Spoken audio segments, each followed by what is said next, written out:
गुरुवर प्रणाम। मैं संजय कुमार। आप यदि सीटेट की तैयारी कर रहे हैं तो यह वीडियो आपके बहुत काम का होने जा रहा है। इस वीडियो को शुरू से अंत तक जरूर देखिए। किसी भी एग्जाम के दुनिया में सफलता के लिए सबसे जरूरी है सही ट्रिक और स्ट्रेटजी का होना। यदि सही ट्रिक और स्ट्रेटजी नहीं है तो सफलता आपको नहीं मिलेगी, गारंटेड।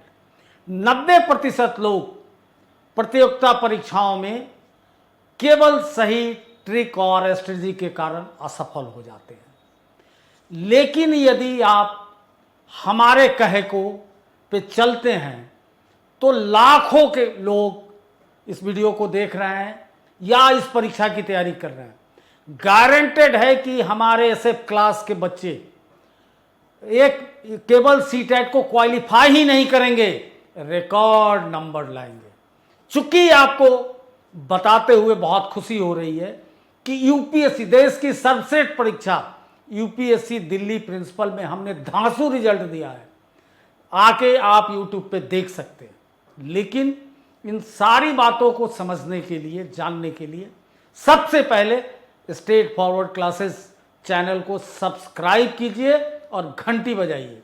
तो चलिए अब वो सारी चीजें मैं बताने जा रहा हूं जो आज तक आपको किसी ने नहीं बताया, क्योंकि रिसर्च की सबसे बड़ी कमी शिक्षा में मैंने देखा है। तो क्या बताने जा रहा हूं, तो पहले देखिए कि दो बात याद रखिए कि पेपर 1 और 2 तो सदैव लोग घोलमाल कर देते हैं, जिसको आप पेडागोजीज बोलते हैं। पेपर 1 का कैरेक्टर पूरे हिंदुस्तान के डीएलएड का सिलेबस का है, डिप्लोमा इन एलिमेंट्री एजुकेशन। और पेपर 2 जो है 6 से ऑनवर्ड 8 तक के जो शिक्षकों के लिए है, उसके अंदर बीएड का सिलेबस होता है। और बीएड और डीएलएड के सिलेबस में बड़ा फंडामेंटल डिफरेंसेस है। और उस डिफरेंस के चलते जब एक करके हम उसको मिक्सर करके पढ़ेंगे तो दिक्कत होती है। तो पहले हम एक नज़र सिलेबस पर डालते हैं। तो पहली बात है बाल विकास और अध्यापन, चाइल्ड डेवलपमेंट, बाल विकास और अध्यापन, जिसके अंदर आप क्या पढ़ते हैं कि बच्चे, चूंकि आपके लिए सब कुछ बच्चे हैं, तो बच्चा का विकास कैसे होता है हर गुरु को पता होना चाहिए। और उसका अध्यापन की साइंटिफिक मेथड, पेडागोजीज का सही मतलब क्या है, अध्ययन विज्ञान, वह विज्ञान जिसकी मदद से आप देश के सबसे कीमती वस्तु, परिवार के सबसे कीमती वस्तु, समाज के सबसे कीमती वस्तु को आप पढ़ाने जा रहे हैं, लोग आपके पास छोड़ के जा रहे हैं। तो उसमें पहला है बाल विकास प्राथमिक विद्यालय बच्चा, child development primary school child. बिल्कुल अलग है, चूंकि सारे चाइल्ड साइकोलॉजिस्ट का मानना है कि जो इनिशियल विकास है, यानी 6 साल के बच्चे आपके अंदर आएंगे, 6 साल से के बच्चे और वो 8 साल के बच्चों का पूरा डेवलपमेंट अलग है। अभी वो बच्चा क्या कर रहा है, कॉन्क्रीट थिंकर है, मूर्त सोचता है, अमूर्त नहीं सोच रहा है।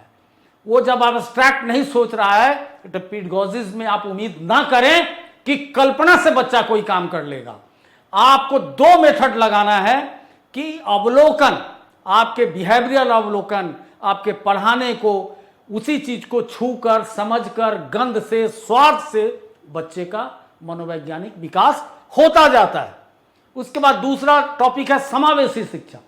ये पूरे दुनिया के लिए एक नई दृष्टि दिया और भारत के एनसीएफ 2005 में इसको बड़ी प्रॉम्प्टली दिया गया। हालांकि इसकी चर्चा राष्ट्रीय शिक्षा नीति 1986 में है, लेकिन एनसीएफ 2005 ने कह दिया कि कोई भी बच्चा अब स्पेशल स्कूल में नहीं पढ़ेगा। चूंकि बच्चा समाज की संपत्ति और संपदा है, जब वो समाज में सबके साथ रहता है, चाहे वो विकलांग हो, चाहे आंख से दिक्कत हो, सुनने में दिक्कत हो, चलने में, जब तक वो समाज के साथ लड़ेगा, बढ़ेगा, रहेगा, तभी उसका विकास होगा। बढ़ना वो समाज को समझ ही नहीं पाएगा। तो समावेशी विकास का मतलब है इंक्लूजन, मतलब सब साथ पढ़ेंगे। अब उसके बाद है सीखना और अध्यापन, लर्निंग एंड पेडागोजीज, कि कैसे सीखने का, हाउ अ पर्सन लर्न, इस बात के विज्ञान को समझाने का। उसके बाद नेक्स्ट है प्रथम भाषा, लैंग्वेज फर्स्ट। अब देखिए, लैंग्वेज फर्स्ट में है कि भाषा की समझ और भाषा विकास का शिक्षा शास्त्र, पेडागोजीज ऑफ लर्निंग डेवलपमेंट। अब दो जगह भाषा है, भाषा 1 और 2। ऐसा क्यों है? आप हिंदी अंग्रेजी इधर दोनों अपना सकते हैं, मतलब हिंदी भी कर सकते हैं, अंग्रेजी भी कर सकते हैं, उर्दू भी कर सकते हैं, और बहुत सारी भारतीय भाषाएं हैं। लेकिन दो जगह इस सिलेबस को क्यों बांटा है?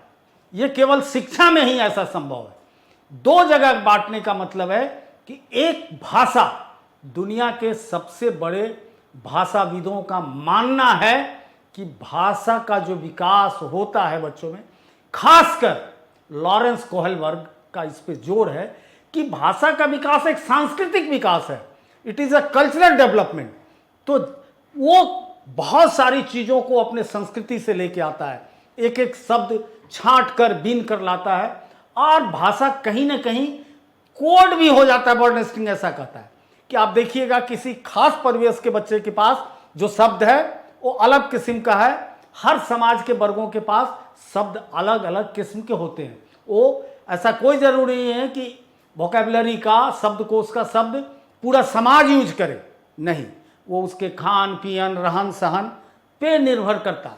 तो ये आपकी भाषा की अंडरस्टैंडिंग को समझना चाहता है, जिस पे बहुत बड़ा डिबेट है, बड़ी इस पे लड़ाई है भाषा के मसले पे नोम चॉम्स्की और कोहलबर्ग के बीच, या सोशलिस्ट पैटर्न थिंकर्स के बीच और अमेरिकन वेस्टर्न थिंकर्स के बीच। एक तरफ नोम चॉम्स्की कहता है कि लैंग्वेज डिवाइस लेकर बच्चा पैदा लेता है, और एक तरफ कहता है नहीं, विदाउट कल्चरल कॉन्टेस्ट में, विदाउट सांस्कृतिक समावेशन के बगैर भाषा का विकास नहीं हो सकता है। तो इस चीज को देखना चाहता है कि आपकी भाषा समझ कैसी है, किस संदर्भ में छोटे नन्हे बच्चों को भाषा आप सिखाते हैं।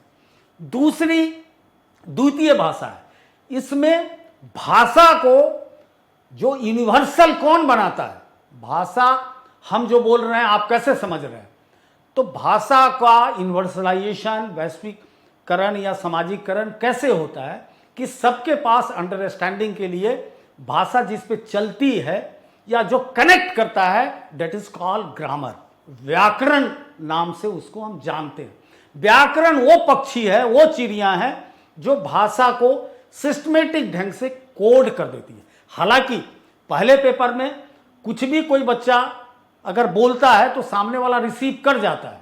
जैसे कोई हिंदी भाषी नहीं है, बंगाली है, अब वहां खाना पीना बन जाता है, सबको स्त्रीलिंग कहते हैं, लेकिन हम समझ जाते हैं। तो ये समझ कहां से आती है? अंडरस्टैंडिंग से आती है। और अंडरस्टैंडिंग कहता है कि दुनिया का अपने में कोई भी बच्चा गलत भाषा का यूज नहीं करता है, लेकिन अपनी भाषा, that is called mother language, मातृभाषा। लेकिन जो ये द्वितीय भाषा है वो किसी भाषा को ग्रामेटिकली ठीक करती है, और इसके दोनों कम्युनिकेशन, यानी रिटेन कम्युनिकेशन और वर्बल कम्युनिकेशन, दोनों एग्जैक्ट होगा। हम अगर जो चीज़ हिंदी में आज लिखेंगे वो चीज़ अमेरिका में भी वही डिकोड हो जाएगा, लेकिन अंडरस्टैंडिंग में थोड़ी सी दिक्कत हो सकती है। तो ऐसा ना हो कि अंडरस्टैंडिंग के चक्कर में व्याकरण छूट जाए। इस बात का सीईटी में ध्यान रखने के लिए 2 पेपर भाषा का बनाया गया। गणित है।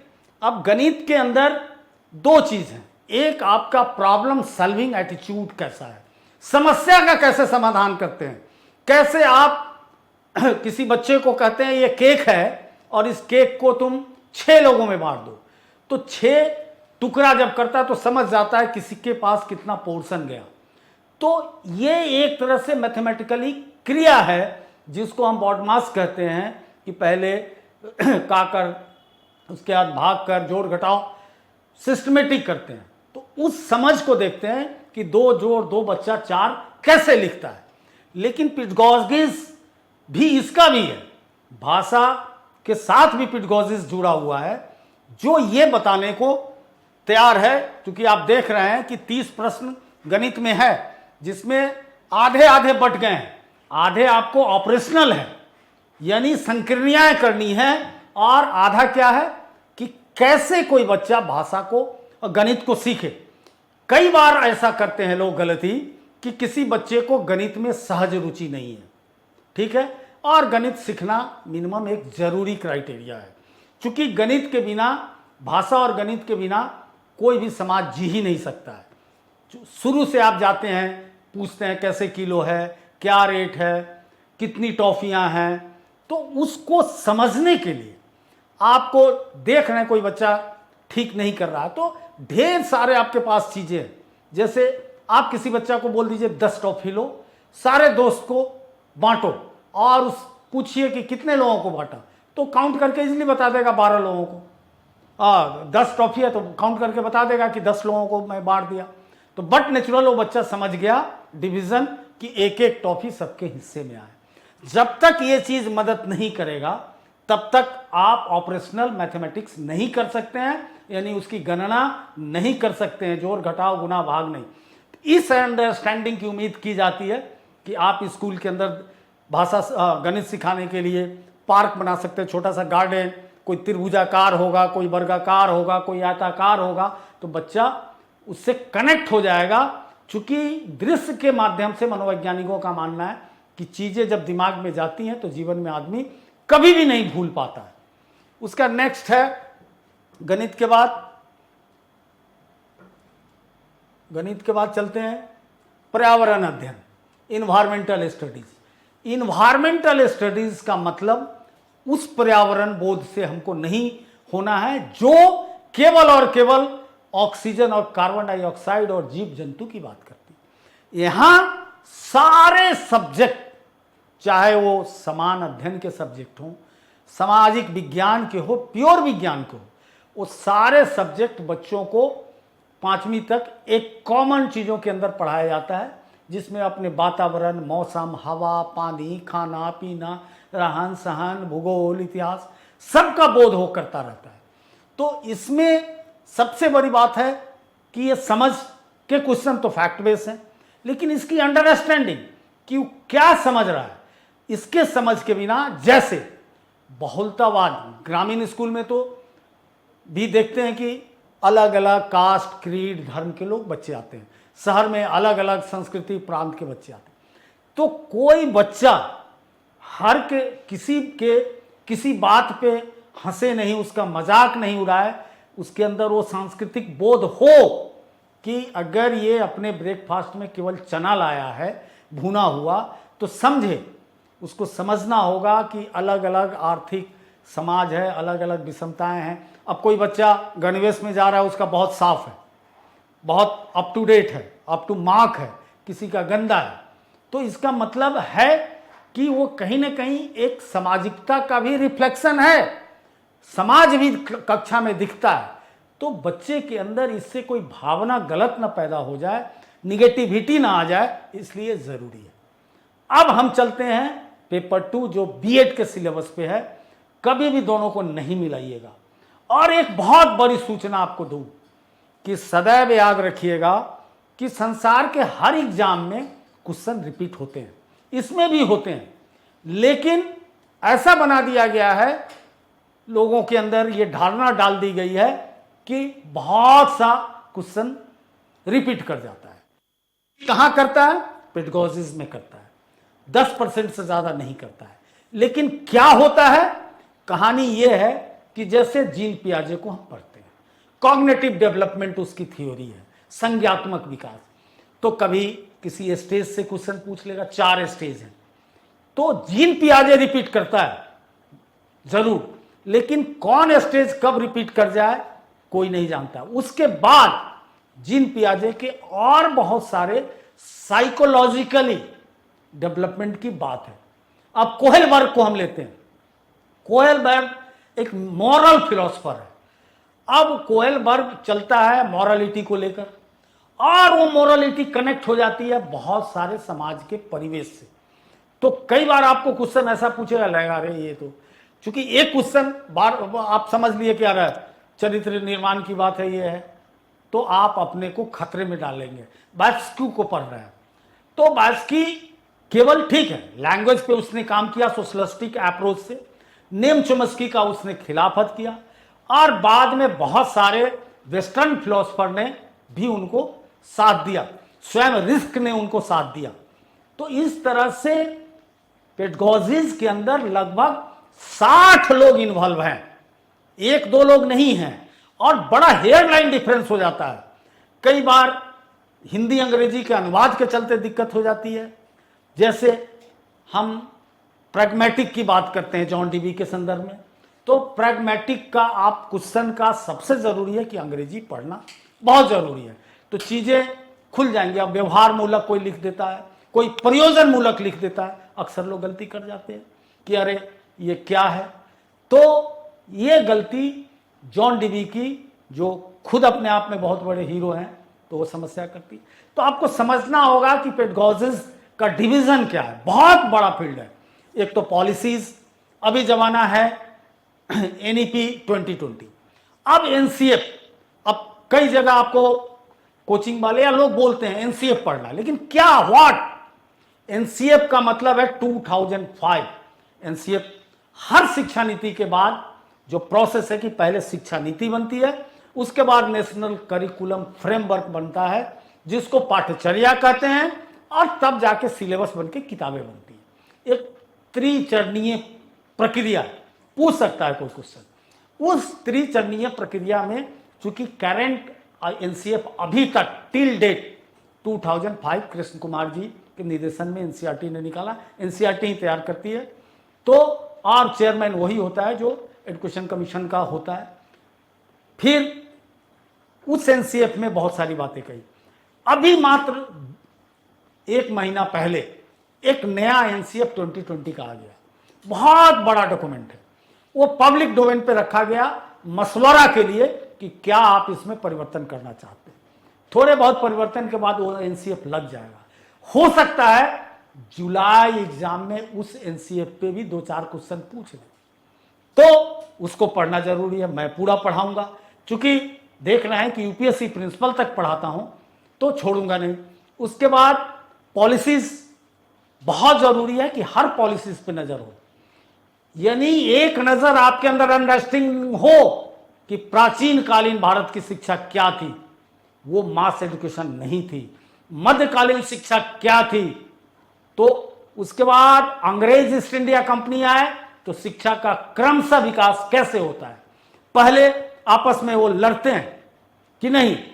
जब 1791 में चार्टर एक्ट पे ब्रिटिश पार्लियामेंट में डिस्कशन हो रहा था, बिलफोर्ड चाहते थे कि भाई भारत में शिक्षा दो, ज्ञान दो, लेकिन मना उनको किया गया कि अमेरिका लूज की है तो ये गलती नहीं करेगी। और धीरे धीरे धीरे मिंटो आए, उन्होंने लिखा, उसी की उपज है father of the Macaulay thought. कौन है? तो मिंटो 1, 2 मिंटो हुए हैं, तो 1 जो थे, उसके बाद शिक्षा चली। तो पॉलिसीज में इंटरनेशनल भी घुस जाता है। उसके बाद समाज शास्त्रीय संदर्भ, दर्शन शास्त्रीय, साइकोलॉजिकली, तो इतना बड़ा हो रहा है और 50 से 60 आदमी पे नजर रखनी होगी, जिसमें से भारत के भी हैं। यानी आप रमाबाई फूले को नहीं भूल सकते हैं, ज्योतिबाबाई फूले को नहीं भूल सकते हैं, जो सही अर्थों में देश में शिक्षा की अलग जगह है।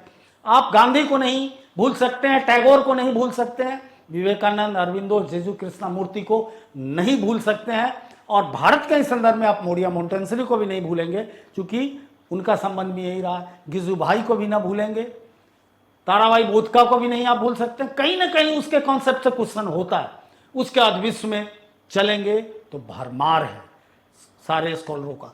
तो आपको सदैव याद रखना होगा कि पेडागोजीज में कॉन्सेप्ट क्या है, अंडरस्टैंडिंग क्या पढ़ाया जाए। एक यूपीएससी एक कॉलेज के टीचर को पढ़ाया जाता है, उसको अंडरस्टैंडिंग का हेडेक नहीं है, वो लेक्चर दिया चला गया, लेकिन गढ़ रहे हैं हम राष्ट्र और समाज के लिए सबसे बेहतर गढ़ रहे हैं। अब पेपर 2 इसमें भी वही है, बाल विकास अध्ययन, बात एक ही जैसी लगती है, लेकिन ये पूरा बीएड सिलेबस पे चला जाता है। इसके में लोग बदल जाते हैं, इसके समझने वाले, इसलिए कभी भी इंटीग्रेटेड होके इसको मत पढ़िए, घाटे में चले जाइएगा। भाषा, लैंग्वेज ठीक है, लैंग्वेज में यहाँ ग्रामर थोड़ा सा अप हो जाता है, बहुत सारे यूसेस आ जाते हैं। पहले ग्रामर के फंडामेंटल्स बताए जाते हैं, यानी पार्ट्स ऑफ स्पीच की बात होती है, लेकिन अब यहां आके ग्रामर को, पार्ट्स ऑफ स्पीच को कौन एक सूत्र में पिरोता है, उसकी बात आने लगती है 1 और 2 के अंदर। तो भाषा का एक डेवलपमेंट रूप आपको पढ़ना है, सीधे भाषा समझ के मत ये गलती कर बैठे। उसके बाद गणित और विज्ञान, और या जिनका विज्ञान नहीं है उनका सोशल साइंस। अब विज्ञान की सारी शंकाएं, सारी शाखाएं इसमें इन्वॉल्व हो जाती है, फिजिक्स भी, केमिस्ट्री भी, बायोलॉजी भी, मतलब बायोलॉजी के दोनों रूप इन्वॉल्व होती है। अगर सोशल साइंस की बात करेंगे तो हिस्ट्री, ज्योग्राफी, पॉलिटिकल साइंस सब इन्वॉल्व होके आता है, और पर्यावरण भी उसमें इन्वॉल्व हो जाता है ज्योग्राफी के साथ। तो इस तरह से जो साइंस स्ट्रीम के हैं वो कोशिश करें कि अच्छे से अगर कॉन्सेप्ट पिसगॉडगिज का एक जगह तैयार कर लेते हैं तो दिक्कत नहीं होगी। हाँ, यहाँ ऑपरेशनल क्वेश्चंस जो हैं साइंस वालों के लिए थोड़ा टफ हो जाता है इसके तुलना में। अब इन सब का जो बेसिक उपाय है, इन सारे चीजों को समझने के बाद आपको यह समझना होगा कि इसका बेसिक उपाय क्या है। तो इसका बेसिक उपाय है कि प्रैक्टिस पे आइए, ताजे प्रश्नों को पढ़िए, प्रीवियस ईयर जरूर देखिए, उससे आपके अंदर एक्यूरेसी आएगी, लेकिन खूब खूब ताजे प्रश्न बनाइए, कॉन्सेप्ट से बनाइए, कॉन्सेप्ट बिल्डिंग कीजिए, तब जाके आपके ताजे प्रश्न बनेंगे। चीजों को संक्षिप्त रूप से समझिए कि क्या अंतर है, क्या नहीं है। आइए, इन सब के लिए हम लोग ऑफलाइन क्लास शुरू कर रहे हैं और ऑनलाइन दोनों, दिल्ली से, और मात्र 1199 रुपये में दिल्ली से ऑफलाइन होने जा रहा है पेपर 1 के लिए, 2 के लिए 2999, जो दोनों करना चाहते हैं तो सीधा 4999। क्या देंगे? तो 60 सेट का एकदम क्रैक कोर्स है, बिल्कुल फटाफट खत्म करेंगे। 60 सेट आपको देंगे, जिससे आपसे प्रैक्टिस करवाएंगे, मॉक, और उसके बाद सारे कॉन्सेप्ट को क्लियर करेंगे, और क्या कहां क्वेश्चन की प्रोबेबिलिटी इस बार है वो बताएंगे, और इसके साथ स्टडी मटेरियल बिल्कुल पॉइंट साइज में देंगे। विलंब मत कीजिए, हमारे ऑफिस से संपर्क कीजिए और एडमिशन लीजिए। जय हिंद।